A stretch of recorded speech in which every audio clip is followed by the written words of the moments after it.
Yo guys, what is up? My name is Gian and welcome back to FPL Chart. In this video, we're going to have a quick look at our Game Week 10 scores.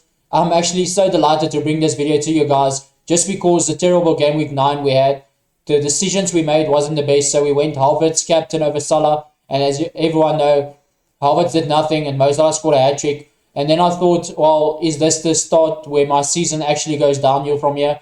But I'm very delighted to just tell you guys that in Game Week 10, we did have a massive green arrow. And we're actually ahead of where we were before Game Week 9 in the overall rankings. So really happy with how Game Week 10 turned out. I think if we made a couple of better decisions in Game Week 9, like captaining Salah, we could be inside a top 100,000k spot. So for me, I think it's still so close and so early on. Just because you have one bad game week, like I showed this week, you can really come back with a massive green arrow the next week if you have the right players. So I think for everyone that's struggling this season or struggled so far, I just think this video should tell you once again, it's not over yet. There's still 28 weeks left, 29 weeks left. So it's still a lot of time to turn around your season. If you can get a couple of green arrows, then I think the positivity just flows out of the team and you feel good about your team. Like, as you guys will see later on, I don't even know who I've got 2 free transfers, but I don't know who to take out. I'll show you guys later on when we get to the video. So let's get into it. Here it is, guys. As you can see, overall rank back into the top 200k. Really delighted with that because after Game Week 9, we were 430k more or less, and to have a huge green arrow all the way up to 190k overall ranking, I think just shows you, like I said in the intro, having one bad game week doesn't mean you're out for the season. I thought that, and I was really negative coming into this Game Week 10, but as you go through the team, you guys will see like one player makes a huge difference in your team. So starting at the back with Sanchez, only 1 point, playing against Liverpool, we didn't expect him to keep a clean sheet. I did say I expect him to get a few save points. That turned out it didn't happen. He conceded 2 and I think he only made 1 save. So not the best game from Brighton and Sanchez, but I'm really happy to just have him because they still look like a pretty good defense. Then Trent Alexander-Arnold, in a game where I thought he was going to keep a clean sheet and might be in for a couple of attacking returns, I think disappointed to just come away with 1 point. But like I said, I'll probably keep him for the rest of the season just because he is so attacking. He's more like a midfielder. Then Cancelo, I think for the second week in a row, we're really unlucky to have a Man City player in our defense and not keep a clean sheet. After they went down to 10 men, I think it got difficult, and Palace played really, really well in that game as well. So I'm still happy to have Cancelo. It looks like he's still nailed on to start. As we saw, he can play either left back or right back. So for me, I think he is a risk at rotation. Everybody in the Man City team is. But Cancelo, because he can play on both wings, just is a good option for Pep wherever he needs him. Then the one guy that really made the big difference and gave us this huge green arrow this week, Rhys James, coming in with following up actually on his good performance from last week in Game Week 9, where he scored a goal. Coming in this week, scored 2 goals and get a clean sheet and get 3 bonus points. As you guys can see there, a huge 21 points. Almost, I've seen people with less points than Rhys James got in this game week. So I think that's what actually boosted me to this beautiful rank, as you guys can see. So for me, really happy to have James. It was a decision between James and Chilwell for me, and I said it from the start. I think James for me is a better option because he is more attacking than Chilwell. I think Chilwell's place is more cemented now, but the way Rhys has played over the last 2-3 game weeks, he must start now. He's probably one of our best attacking options at the moment, just because he's still got a very good cross, but he is getting into the box a lot more, and I think he's got a lot of confidence now at the moment, so taking a lot of shots and just trying things. And he is really good and very technical on the ball. So happy to have Rhys James, and thanks to him, we have this massive green arrow. So then Saka, as you guys know, we kept him for this week. So really happy to just have him stay there. And he's got really good fixtures coming up. I am looking, as we'll discuss a little bit later, I am looking to get in a Tottenham player. And Saka might be the guy to take out, but we'll get to that. So Saka, getting that assist, a really early assist, as you can say, and then not really doing too much for the rest of the game. But I'm still happy to have him with his good run of fixtures.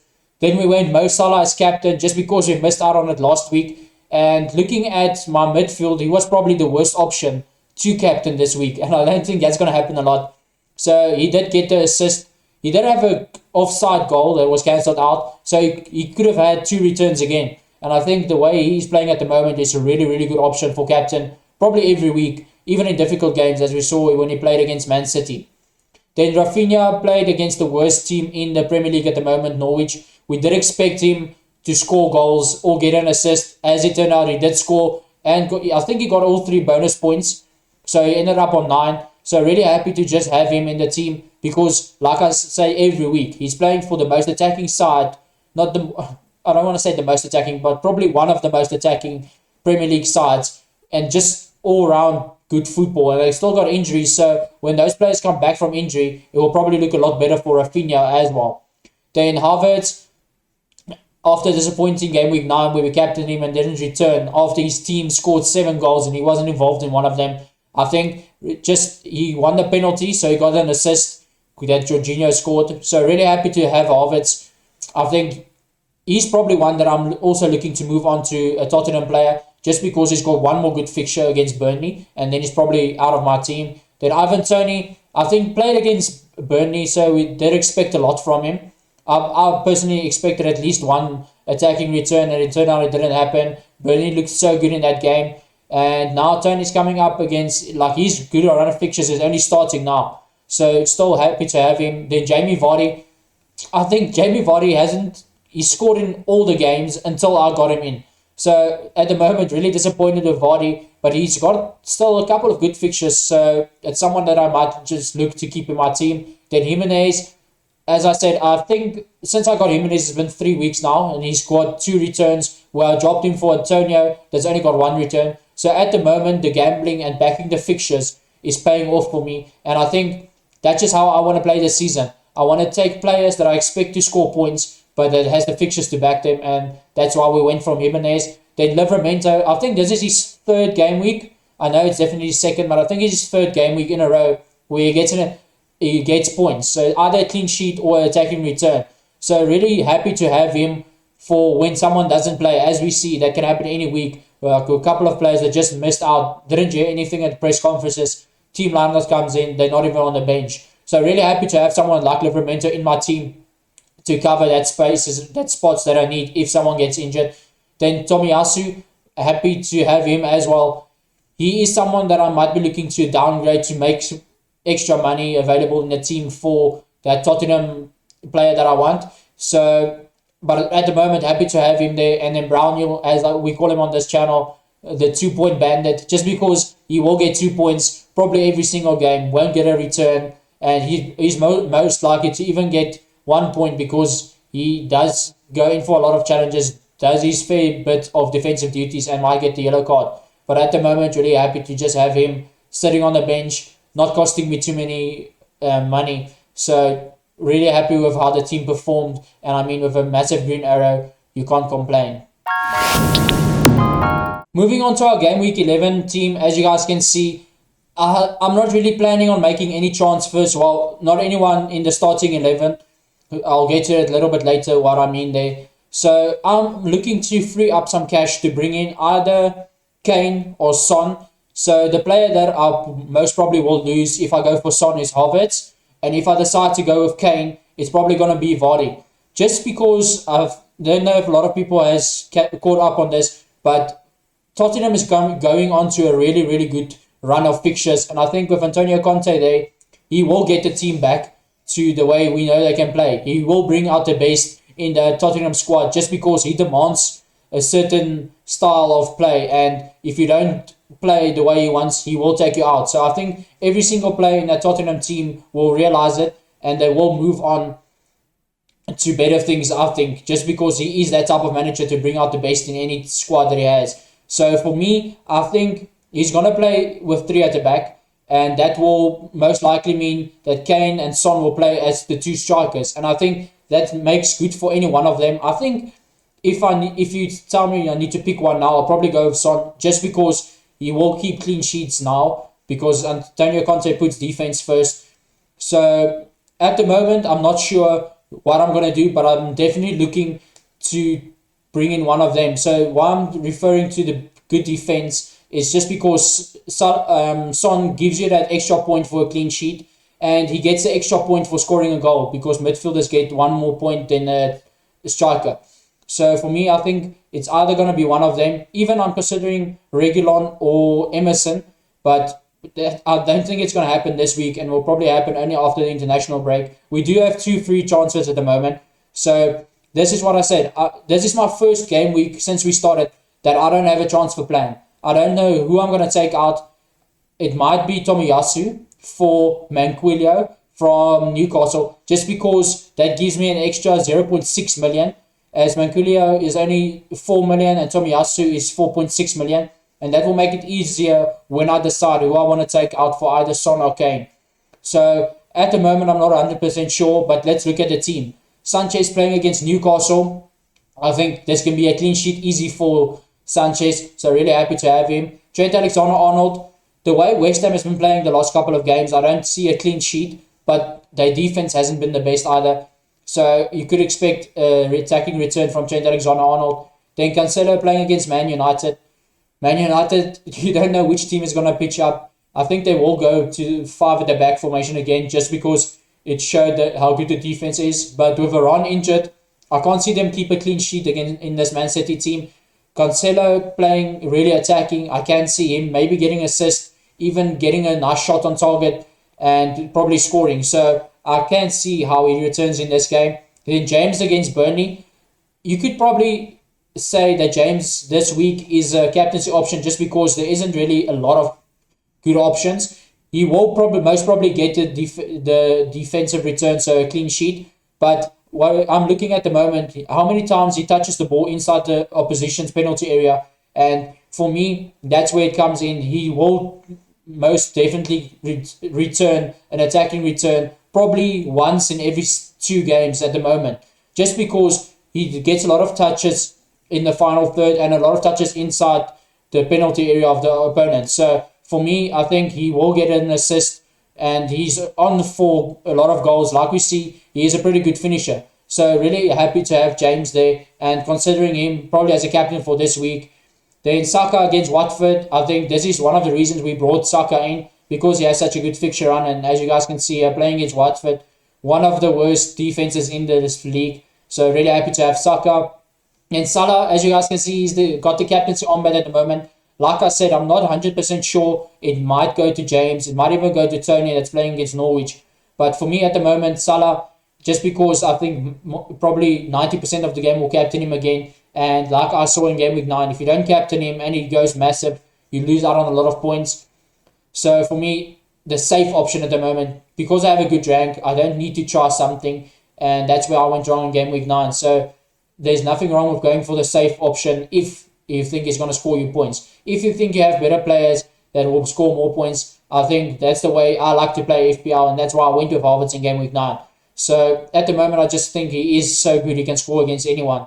Then Rafinha playing against Leicester. Leicester not being the best at defensive side or attacking side this week. Yeah, I don't know what's happening there. Brendan Rodgers has got a lot of work to do, but they have looked better the last 2 game weeks. So they probably struggled with a few things because they didn't have a good preseason either, with a lot of players injured or not there, having an extra race just because the season went on for so long. So Rafinha, I think, can return. If anyone can return in this game, it should be Rafinha. He's at a massive run at the moment and returning almost every week. So really happy to have Rafinha. Then Havertz, like I said, this will probably be his last game before I try and move him on for Son.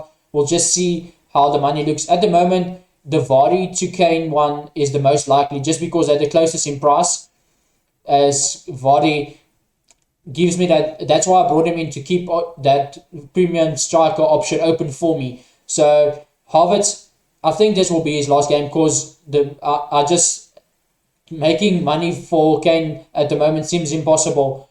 But like I said, I have Vardy there to just upgrade. Then Havertz playing against Burnley. Burnley, not the worst defensive team, and Havertz hasn't looked the best since we got him in. that's also one of the reasons why I'm probably looking to move him on, just because he isn't looking very good. I know he scored on in the midweek games, and I just feel he's lacking a little bit of confidence because he hasn't played like 90% of the season, and he's only playing now because we have our two strikers injured. So I think he is low on confidence, and he feels he's just playing because there's no one else, and that's probably true. But you can see in his attitude that's the way he's playing at the moment. So moving on to Tony against Norwich, another captaincy option. Not because Ivan Tony is looking good, but just because Norwich is looking so bad. I think if I have a decent option that plays against Norwich every week, it's probably a captaincy candidate every single week. Just because the defense is so bad. They've conceded 7 against Chelsea. They've conceded 5 this season. I know they've conceded even when Arsenal was struggling. I think they scored a couple of goals against them. So really happy to have Tony in my team because he's got this very good fixture. Then Vardy against Leeds. Leeds really struggling this season, and I can't see it turning around in this game. So that's why we have Vardy, because I can see him scoring a lot of goals in this game and probably setting up a couple more. I know he's got a little bit of niggle, so I'm not 100% sure if he'll start at the moment. We'll listen to the press conferences. I think if he doesn't start, it just makes that move to Kane a little bit more obvious for me, because I think Tottenham will turn around as soon as this week, because everyone will be trying to impress the new manager, and Conte will demand a lot of his players. So if he's injured, I think the move will be made to Kane, just because Kane has got a pretty good fixture as well, and I don't want to have a guy that costs me 10.5 million and sit on my bench. Then Jimenez against Crystal Palace, like I said, really happy to have brought him in on the wild card instead of Antonio, because he had 2 returns in the last 3 game weeks, where Antonio only had once. So playing against Crystal Palace, really impressive last week. But like I said in my previous videos as well, Crystal Palace is so up and down this season. Like, they'll beat City last week and then lose to a Wolves team that doesn't look too good either. So I don't know. It's a difficult one to see if it's going to be a good game for Jimenez. I am expecting him to actually play really well, because Wolves is playing well at the moment. And like I said, you never know what you get from Crystal Palace. Then still playing against Norwich, after Newcastle, probably not going to play because we have Sanchez there, and that's why we have the number 1 and number 2 option, just for in case Sanchez doesn't play, we get Steele that comes in. Livramento playing against Aston Villa. Aston Villa are looking terrible this season, so probably someone you look at if you have a decent option playing against them to play him. But Livramento, after just looking at my team, I can't see where I can bring in Livramento at the moment. I don't expect Southampton to keep a clean sheet. So for me, I just can't see how I put Livramento in. And if you don't think a defender is going to keep a clean sheet, you're bringing him in for attacking returns, and that's not what you want. You want your defender's main or first option of points to be clean sheets, because the attacking returns for defenders is so rare. So happy to have him on my bench for when, like I said, when someone doesn't play, for him to just come in. Then Tomiyasu, I'm expecting Arsenal to actually keep a clean sheet against Watford. So for me, and if your defender gets a clean sheet, that's 6 points guaranteed. So I will be trying to see where I can get him in. Maybe if Vardy doesn't play, I'll get him in for Vardy. But at the moment, like I said, I have so many good options to play this week that he's probably just going to be on my bench. I might swap him and Livramento. So Tomiyasu is my first bench option, just for if someone doesn't play. Then Brownhill playing against Chelsea. He's not going to score. He's not going to keep a clean sheet. So I do expect him to just get 2 points again. So just touching on it again, like I said, I have 2 free transfers. So I probably would want to make 1 just to get the value for that. Like I said, if I downgrade Tomiyasu to Manquillo, it gives me 0.6 million, and that just makes the move for either Kane or Son much more easier. So I still haven't decided, but I think you guys will definitely see next on the review if I decide to make the moves. So guys, that's it for me for this game week. Like I said, I don't have a plan at the moment. I don't know who I'm going to transfer out. The team just looks so good at the moment, and following up from game week 10, I really want another green arrow for this week, but we do have 2 free transfers, and you don't want to waste them because you only get 38 transfers in a season. So I don't really want to waste one of them, because I feel that's a wasted opportunity. So at the moment, not 100% sure what we're going to do, but you guys will definitely see it on the next video if we decide to make one. But guys, I'm really enjoying bringing you guys this video and just showing you guys week by week how my team is doing. And like I said, I just really enjoy it. So if you guys enjoy the video, give it a like, give me a subscribe, and we've still got plenty of more weeks to come. And hopefully every week is as good as last week. Cheers, guys.